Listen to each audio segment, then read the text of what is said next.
This program contains graphic material, including offensive language. Viewer discretion is advised.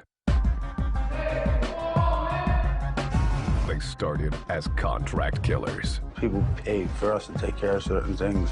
And became a vicious, menacing army. We're like the most feared gang in Maryland. Our numbers are like ridiculous. Their goal is to kill somebody. They have no problem with that.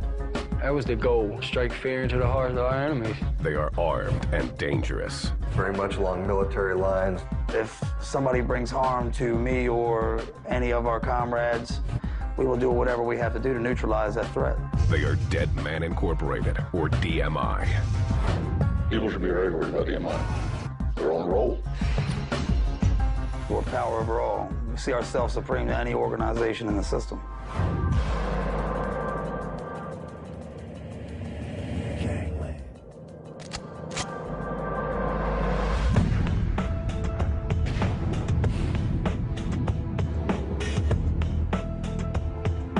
Baltimore, Maryland is known for crab cakes and cobblestone streets. But this idyllic waterfront is in the middle of one of the toughest hoods in the country. Much of the city's crime is fueled by a large drug trade.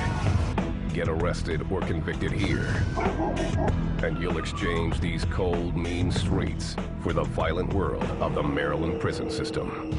The prison is pretty much a city within itself. Every crime pretty much that takes place out on the streets in some shape or form takes place inside institutions. From murders, extortions, assaults, robberies, probably some type of sexual crime. The list goes on. This Maryland prison official, Captain Jones, asked to have his identity concealed. Just because you lock him up and put him behind a wall, he or she doesn't stop their activities.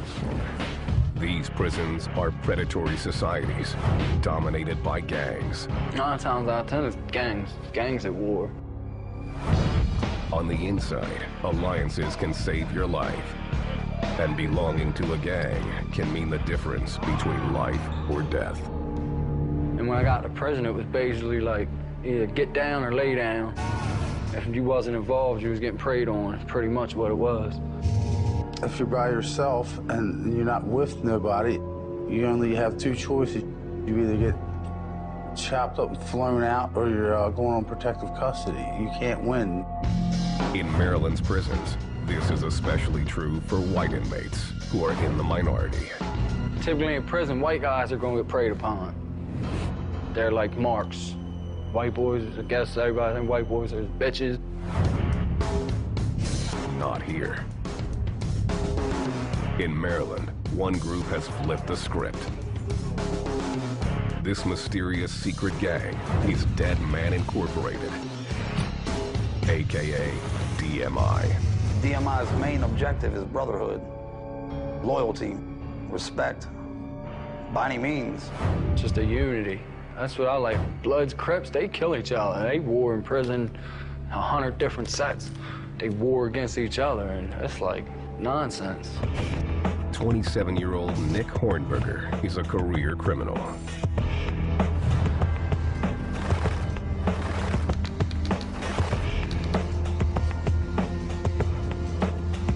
When he was just 7, Nick used a knife to steal a scooter from another child. I had a lot of brothers and sisters growing up, so I was basically let do what I wanted. Nick was a good kid up until he started school. And from 1st grade on, it was trouble, trouble, trouble. He'd leave school, we'd have to go find him. I mean, we never knew what he was up to. I mean, it was terrible. None of the neighbors would let their kids play with him. Nick became addicted to cocaine. He has spent 6 of the past 9 years behind bars. He joined DMI while serving time for home invasion. It's just cause of fear. That's what attracted me to it, the fear. Just knowing I could put fear in somebody's heart. Just knowing who I was. Walk down a compound and they'd get out your way and nothing they can do. Chalk it up or you're f***ed up, pretty much. Nick has committed a long list of assaults in the name of DMI. A couple stabbings, busted a couple heads, beat people up. The most violent attack occurred during lunch when he stabbed a fellow inmate 14 times. So I just like attacked him, like space out, like see red, don't even know what I'm doing. The inmate lived, and Nick walked away. Then ran out, got away, didn't get caught, did it smart, didn't get caught at all. Nick's penchant for violence got him elected DMI's Sergeant of Arms. He's responsible for building the gang's arsenal. Just make sure that there's weapons readily available. If something time of war, something like imminent's gonna happen, make sure there's knives, locks, batteries, something that's gonna do damage. When you got a jail full of people running around with knives, you ain't gonna have guys jumping out there and being disrespectful. DMI is considered the most dangerous gang in the Maryland prison system. Their strict code of secrecy means that little is known of their inner workings, but they've grown quickly to almost 1,000 strong, making a fierce name for themselves along the way. They're willing to fight. They're willing to be violent. DMI will fight anybody and willing to go at any cost to kill somebody. Everybody thinks they're violent. They are. I was in the pen 72 days, and I think I saw about 45, maybe 50 acts of violence in BMI against other rival gangs. DMI kills to serve its own agenda, but its specialty is murder for hire. If DMI agrees, the gang will carry out a hit in exchange for money or drugs. Their goal is to kill somebody. They have no problem with that, or that's what they were told to do. They're following out orders. Stab them, hit you in your head with a lock, drop a weight on you, bank you. I mean, 9 times out of 10, it bust your head or stab you. Death happens a lot. Assaults with weapons, knives, blunt objects, it could lead to murder. The goal is to kill them. 30-year-old Ricky Tolson has spent most of the past decade locked up.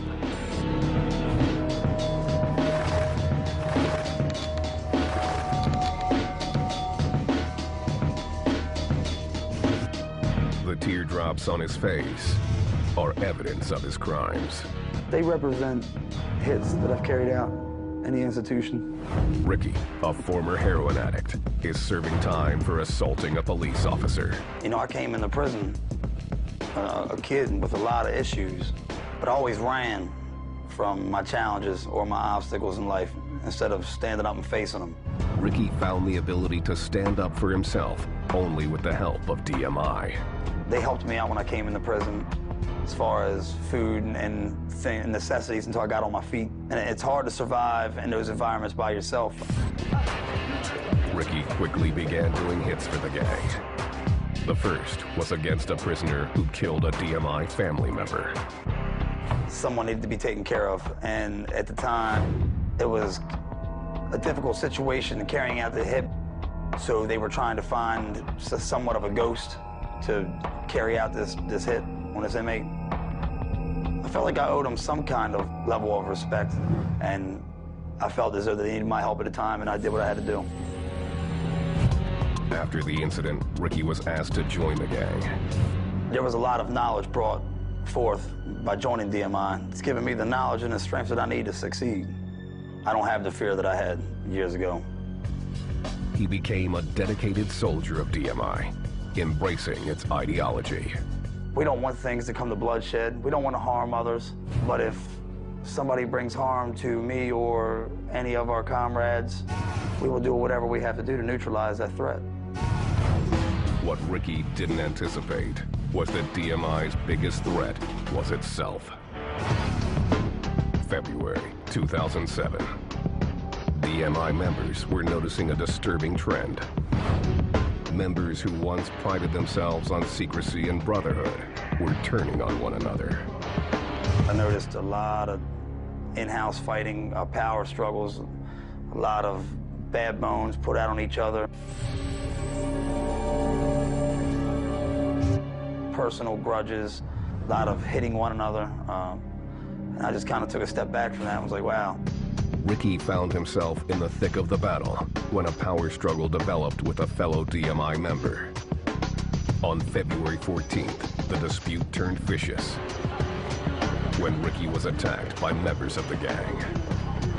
I was ultimately stabbed up pretty severely by other members of DMI in an in-house fight, and I nearly lost my life there. Ricky may have survived, but his body bears the scars of the attack. There, further up my arm, a metal homemade knife, yeah, and a straight razor. Yeah, and I had underneath my elbow torn open. Yeah, it sucked. I'll never forget the day, because that really changed my perspective as far as DMI as a whole. I wanted to seek revenge. The gang's leaders realized that they'd lost control and knew they needed to do something drastic. It's just people running wild too much now, so trying to do something about it, but it's just we don't know what we're gonna do. He lost control. It's out of control. DMI threw down an ultimatum. Members needed to start living right or face the consequences. The unity's gone. Unity's gone.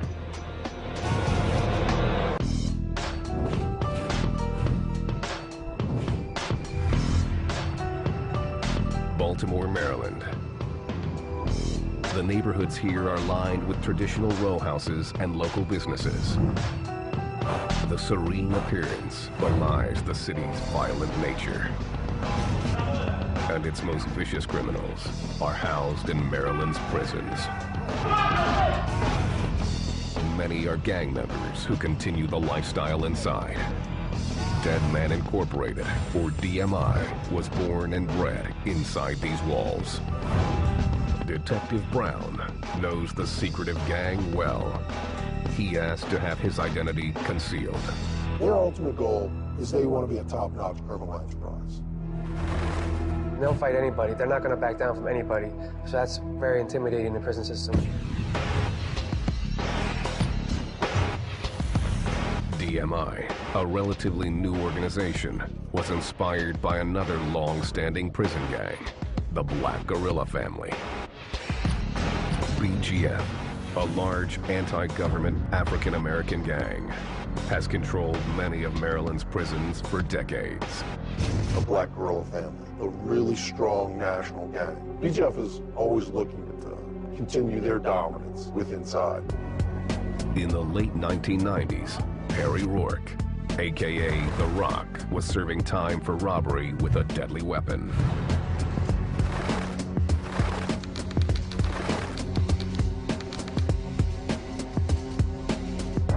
In order to survive, Rourke desperately needed allies. We've always had a few Aryans, your white supremacists. We've always had a few outlaw bikers. We've never had a strong Caucasian group within the Maryland prison system.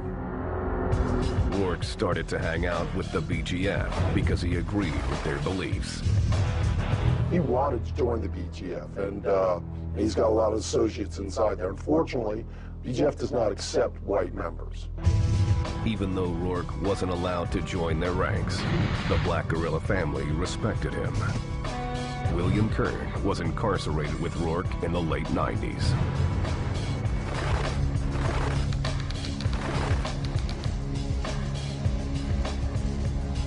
He's a good-sized dude, but he's not a real big dude. But you watch people try to go at him. I've seen people try to stab him and things like this, and they weren't very successful. From what I hear, just was cool with the BGF, and they like took to him, seeing he like had a lot of heart, whatever, he was tough. In 1998, BGF decided that Rourke could prove useful to them. They gave him permission to start his own organization, and he became DMI. Rourke joined up with two other white inmates, Jane Sweeney and Brian Jordan. The three men founded Dead Man, Inc. The reason they were formed in the beginning was to bring all the Caucasians together, to bond together so they weren't picked on anymore, They can reap some of the same benefits that some other gangs do. Many of DMI's operating procedures and beliefs were based on what they had learned from other gangs. John Smith asked to have his identity concealed. Smith is one of DMI's earliest members and was attracted to the gang's political leanings. It's an organization that's against the government, and the government is who we see as our #1 enemy. A lot of it is against tyranny, opposition, the administration, our religion. We believe that a lot of it was man-made, created for population control or for control from others, that people that believe in religion or certain bodies of government are weak-minded, and they use that as a crutch. I would say DMI are smaller than some of our gangs, just because of the way they do things. They kind of think things through a little bit. They definitely want to uplift the communities that their kids are living in, their families and loved ones are in. Unity was the gang's backbone. Membership was for life. And sharing any information about DMI with a non-member was punishable. Members like Little Chris, who joined in 2004, were attracted to the solidarity.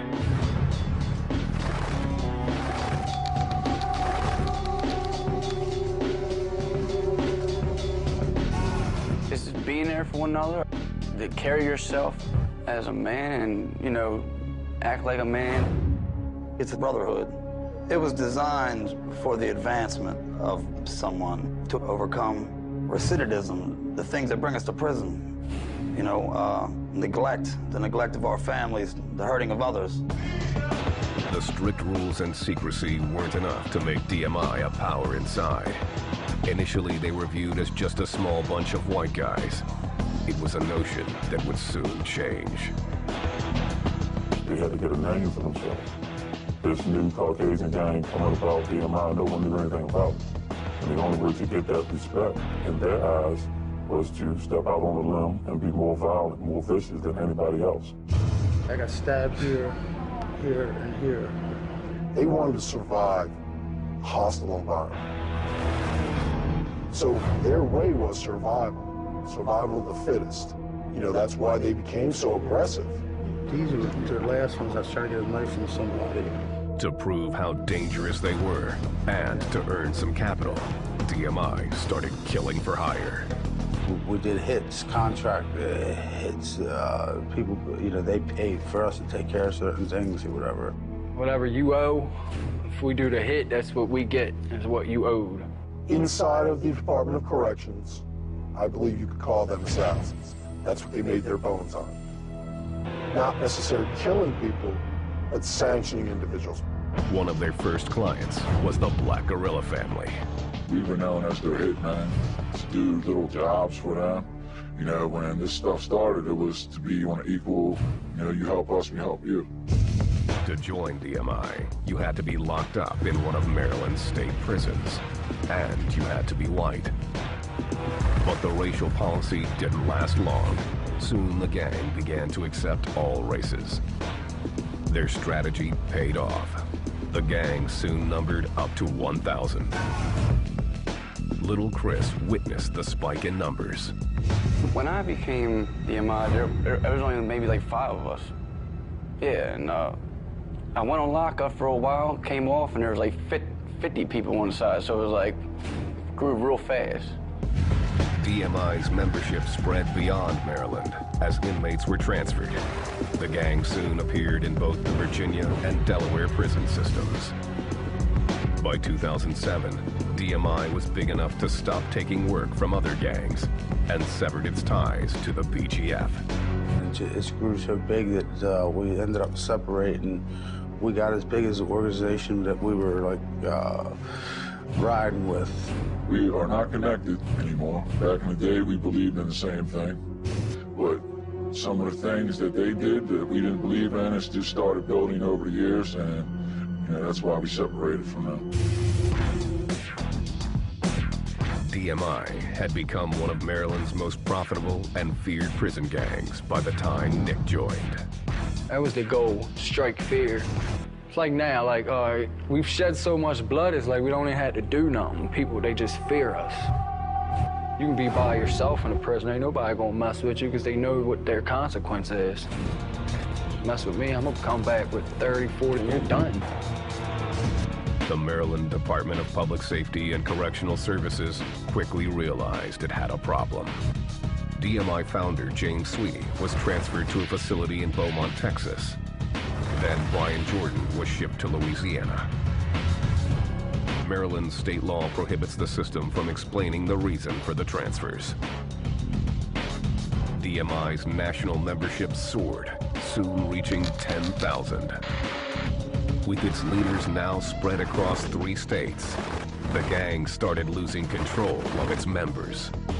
As DMI's members are being split up to Louisiana, Texas, the 3 founders are split up, you're seeing a kind of breakup in the unity of DMI itself. You kill the shepherd, but the sheep scatter. So you have everybody trying to grasp whatever they can, and it caused a lot of chaos and tension from within.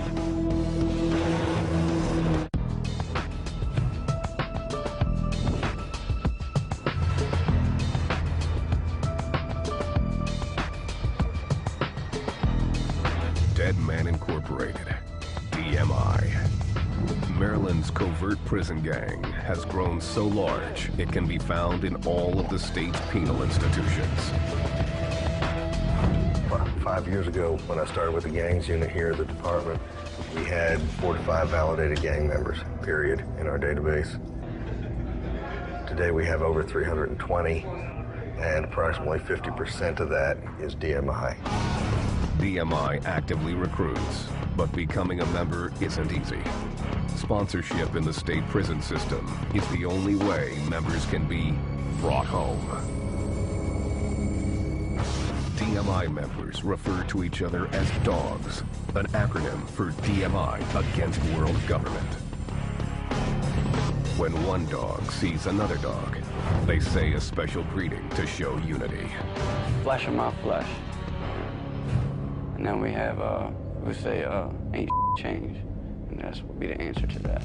A new DMI member is known as a pup and is on probation for up to 30 days while the gang conducts a background check. They check your criminal record just to see if you're an informant or if you're a rat, something that would be detrimental to their cause. Hey, you ain't allowed to be no homo. You ain't allowed to be a rapist. You ain't allowed to be a rat. And when you do a background check, it's up to you to find out about that person. Pups are chosen for their skill set. Certain people are bred for certain things. Some people are fighters.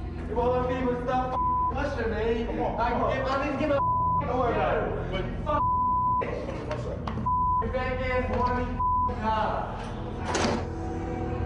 There's different types of people in DMI. Some are used for other reasons besides their violence, besides trying to kill somebody. They might use them for finance, or they might have some type of manual labor where they know how to sharpen stuff, so they might use them as teach people how to make weapons in prison. They have money, maybe they can front the money for some other members to get drugs. Some people are con artists. Some people are hustlers. Depends on what their intentions are and what they want to do. If they're fighters, then we send them out to fight. This former DMI member asked to have his identity concealed. He was an accountant who became the gang's finance officer. It entails just making sure supplies are always there, make sure there's money flow, a constant money flow. Whether it be in the prison system, whether it be tobacco or drugs or porno magazines, something as simple as fruit from the kitchen could bring in money. If a new member makes it past the probation period, he's given the most sacred of information. The one thing only members of DMI know, the whisper. It's most of our rules and principles basically binded in the one short oath. DMI members must be able to recite the whisper on command. Not being able to say it can get them killed. I mean, if you can't spit when they say spit the whisper, if you he can. He's supposed to, like, just get on you right there, beat you.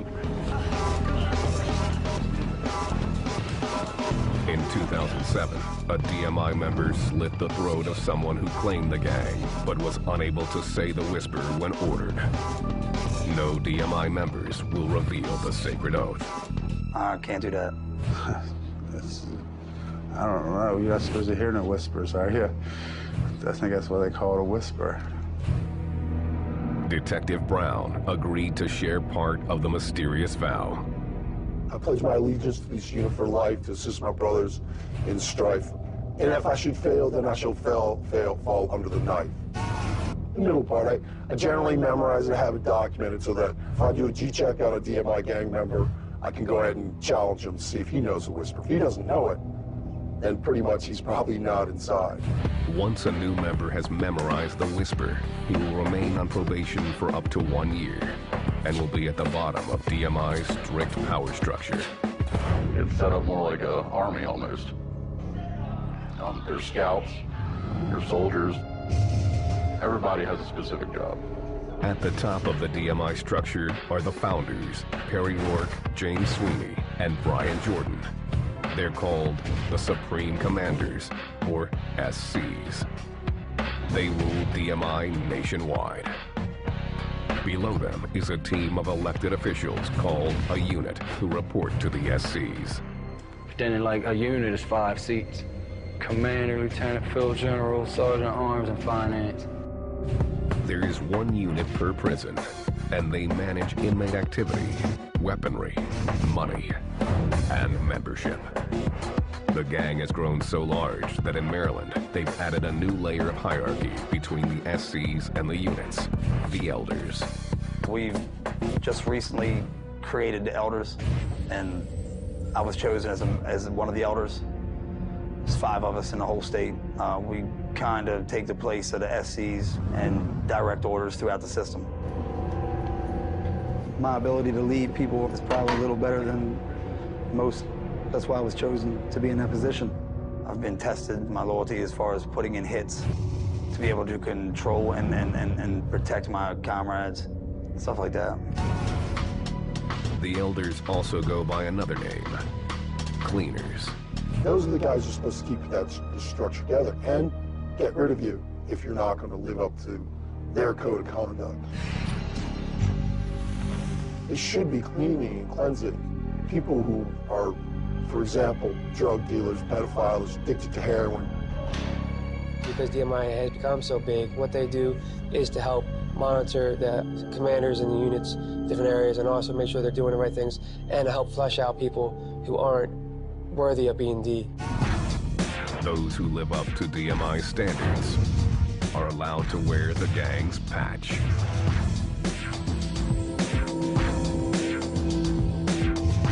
One popular tattoo for DMI members is of a dog. He's got red eyes, which is a symbol for a guy in DMI who might use muscle or power. The pyramid found on the back of the dollar bill with the eye at the top is another commonly seen DMI mark. All-seeing eye on the top of the Egyptian pyramid, which is the most common tattoos for DMI, is the pyramid with the all-seeing eye in it. This stems from the Illuminati. It set out to depict Christianity as a man-made religion. The illuminated oversees all, the enlightened ones. The eye represents like strength and knowledge, to know all. The pyramid is like power, foundation. The numbers 4, 13, and 9, which correspond to the letters D, M, I in the alphabet, are also popular. 4, 13, 9, that's the my forearm. Yeah, it's letters of the alphabet, 4th letter D, and so on. It's just a reaper, that's all. Just a reaper. I must have did 1,000 tattoos.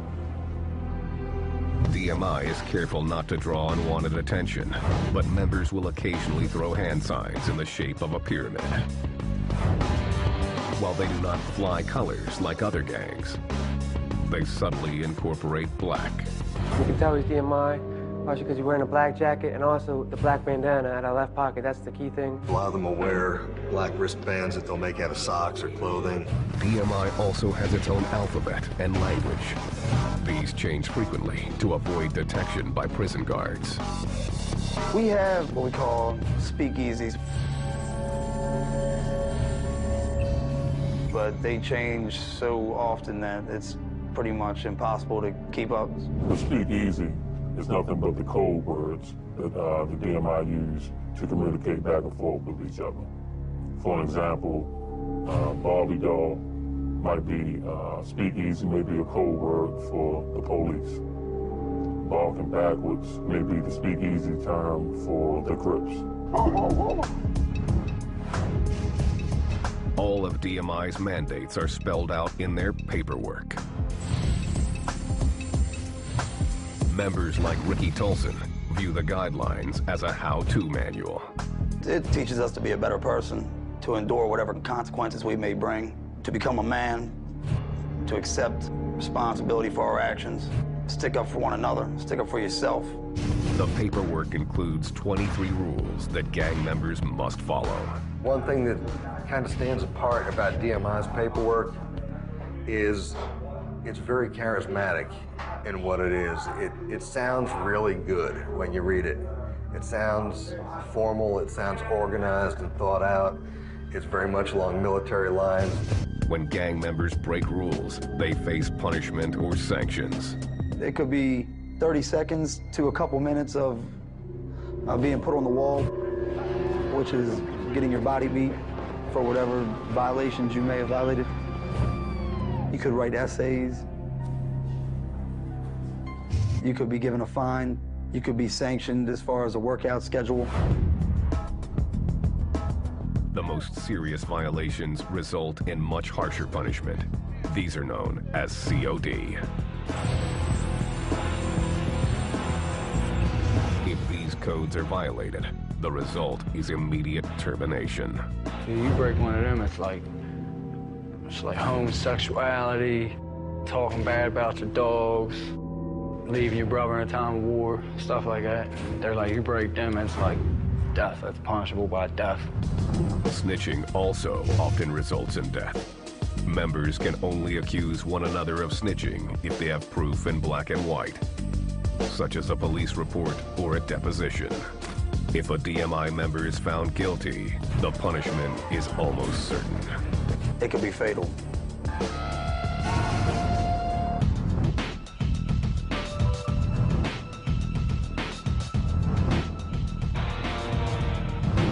Baltimore, Maryland. Dead Man Incorporated, or DMI, started as a small white prison gang and grew to be an estimated 10,000 members nationwide. We're like the most feared gang in Maryland. Just numbers alone. I mean, our numbers are like ridiculous. The gang's 3 supreme commanders were now scattered across the country. Perry Rourke in Maryland, James Sweeney in Texas, and Brian Jordan in Louisiana, making it easier for the gang to grow. DMI is active in upward to maybe 14 different states. Virginia, West Virginia, Pennsylvania, New York, Florida. So obviously, we have some in Texas now, and Louisiana. By 2007, DMI's size began working against it. The gang had compromised its standards and started letting anyone in. Soon, everyone was claiming DMI. Members like Little Chris and William weren't happy. A lot of people just recruiting anybody, and it just ain't happening. It's not supposed to happen like that. And people gathering up in these county jails, breeding, bringing people into the organization for numbers instead of what it was really supposed to be for. The new recruits were considered infiltrators, not legit members. The difference between the DMI and the state and DMI and the county is we don't recognize DMI county dogs, the ones that became a dog in the county, as dogs. They're just hangers-on, wannabes. They're flunkies, more often than not, the more trouble than they are good. Nick Hornberger started seeing a difference in how the gang operated. Unity, that's just going. It's just like been going. Just like when I was in prison, but it was 100 of us, and it was just nothing. No unity at all. Backbiting, backstabbing, all that. DMI is in a downward spiral. And it's because of the infiltration of a lot of people that really technically shouldn't be involved in this organization.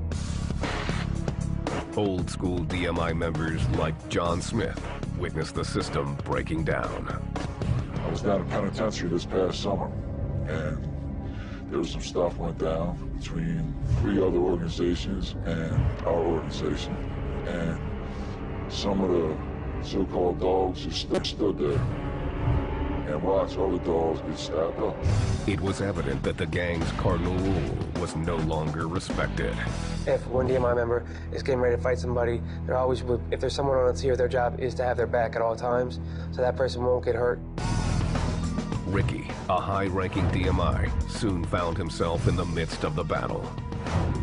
In February 2007, Ricky was in a power struggle with other DMI members who wanted to wrestle control away from him. Tensions grew, and on February 14th, reached a boiling point. Ricky was jumped by DMI members and stabbed repeatedly. He barely survived. The attack changed his view of the gang. That was really a hard pill to swallow. It was definitely a test of my loyalty and faith, because I wanted to seek revenge. But that was really at a point where I started to see how bad things have gotten within DMI. And from that point on, I've really looked at it in a new light. I feel like most of my enemies are from within. I don't trust nobody. By 2008, Captain Jones and his colleagues sensed that the supreme commanders of DMI were losing control. That's when you start to see a lot of conflicting things being said to each other through interviews. You see a lot of things starting to take place that generally or normally wouldn't happen. Just being disrespectful to one another. Saying, I'm not listening to A, I'm listening to B now. William says the gang turned on its own, with members accusing other DMI of being snitches. You have guys trying to assassinate other people and as characters. If you got somebody in this organization that don't like you or know something about you, they'll go and spread things about you. The gang started carrying out hits on each other. We're constantly battling amongst ourselves. It's hard to trust your comrades, wondering if they're going to be the ones that end up putting a knife inside of you. Finally, DMI's supreme commanders decided it was time to act. They told members who weren't legitimate or who didn't want to start living by the gang laws to get out, or else.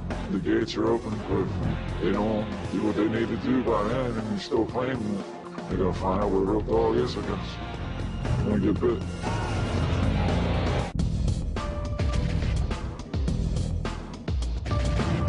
Maryland, 2008. Dead Man Inc., or DMI, a brutal prison gang, had taken hold of the state's prisons. Membership had grown too big for the gang's leaders to control, and members were now turning on their own. I had underneath my elbow torn open.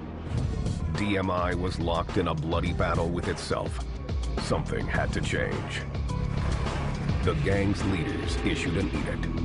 Members not following gang laws must abide or get out. And those illegitimately claiming DMI had to leave immediately or risk the consequences. Anyone else who wanted to leave could do so until April 13, 2009. The date was symbolic, corresponding to the letters DMI, or 4139 in the alphabet. 4139, like just, you got a pass. Get a pass now to walk, no consequence, no repercussions, just you. Just don't say you're a dog no more. Drop your flag and walk away. While some renounced the gang, others hesitated. A lot of people are afraid to leave because they feel like it's a setup, because at one point walking away would be fatal. Nick Hornberger was one of those who decided to leave.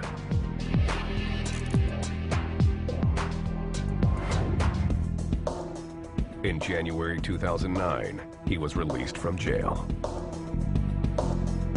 I don't want to live that life no more. I mean, I done started the process by not affiliating with no members, not talking. I've seen 2 of them, but I didn't stop and talk to them. Drove straight past. Though DMI has promised freedom for those who want to get out, Nick worries it won't last. I fear there may be retaliation. There may be. Make it back to the seat. I'm quitting. I'll be ready for it when it comes.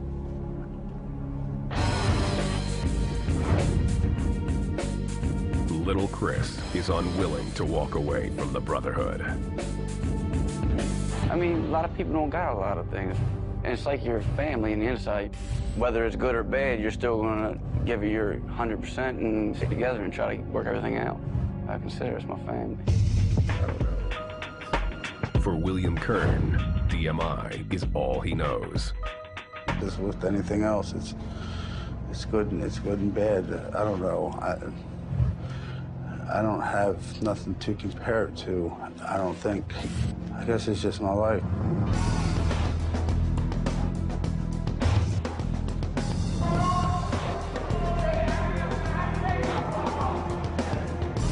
Ricky Tolson also decided to stay DMI.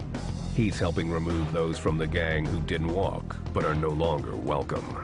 You have in-house cleansing, which is going on now, to try to weed those people out so that we can get back to the beginning and how things were then as to the way they are now, because we are definitely off the path where we once were and would like to be.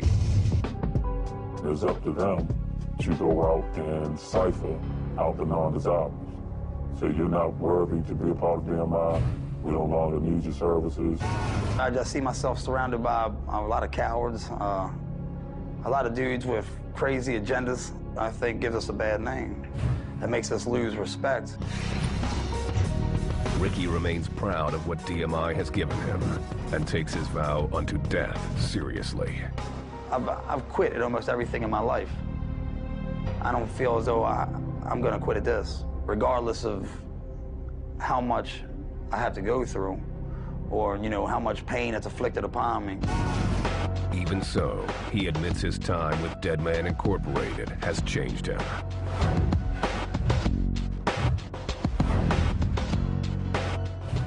I've become a lot more colder towards people. I'm not going to say I don't have any feelings, because I do, but, you know, I'm less remorseful towards people. I've definitely become more violent. That scares me.